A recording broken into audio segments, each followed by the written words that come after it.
প্রশ্ন হচ্ছে, সর্বমোট আল্লাহ তাআলার নাম কতগুলো আর কোন আসমানি কিতাবে কতগুলো করে নাম আসছে? উত্তর, শেখ ইবনে কাসির তফসিরে কবিরের মধ্যে বিভিন্ন সালফে সালিহিন থেকে নকল করেছেন যে আল্লাহ তাআলার ৬,০০০ নাম আছে।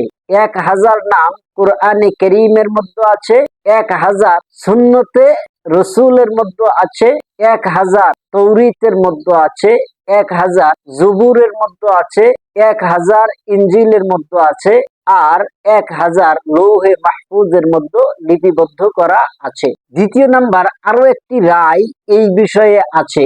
তফসিরে আস্তা আবাদির মধ্যে লিপিবদ্ধ করা হয়েছে যে আল্লাহ তাআলার ৪,০০০ নাম আছে।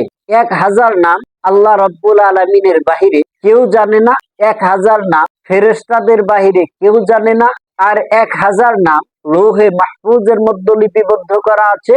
৩০০ নাম তৌরাতের মধ্যে আসছে, ৩০০ জবুরের মধ্যে আসছে, আর ৩০০ নাম ইনজিলের মধ্যে আসছে।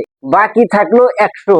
এই ১০০-র মধ্যে ৯৯টা নাম প্রকাশ্যে আছে আর একটা নাম গোপনীয় হিসাবে আছে, যে নামটা নবী এবং রসুল ছাড়া দুনিয়ার কেউ বলতে পারে না। প্রশ্ন হচ্ছে, লৌহে মাহফুজ আল্লাহ তাআলা কি বস্তু দিয়ে বানাইছেন, আর লৌহে মাহফুজে লম্বাই এবং চড়াই কতটুকু?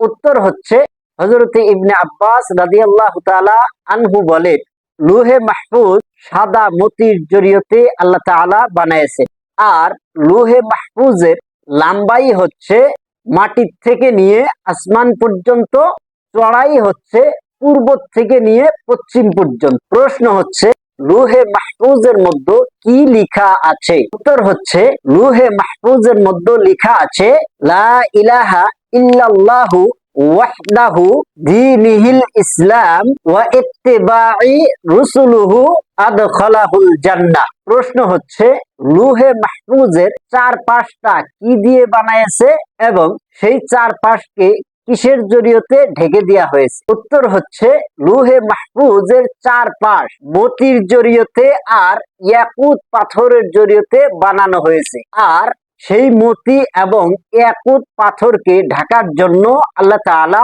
নাল ইয়াকুত পাথরের ব্যবহার করেছেন। প্রশ্ন হচ্ছে, লৌহে মাহফুজের কলম কি বস্তু দিয়ে আল্লাহ তাআলা বানাইছে, আর লৌহে মাহফুজের কালামগুলো কার? উত্তর হচ্ছে, লৌহে মাহফুজের কলম নূর দিয়ে বানাইছেন এবং কালামগুলো নূর দিয়ে বানাইছেন। ওই কলমকে এই কালামের জরিয়তে বেঁধে রাখা হয়েছে।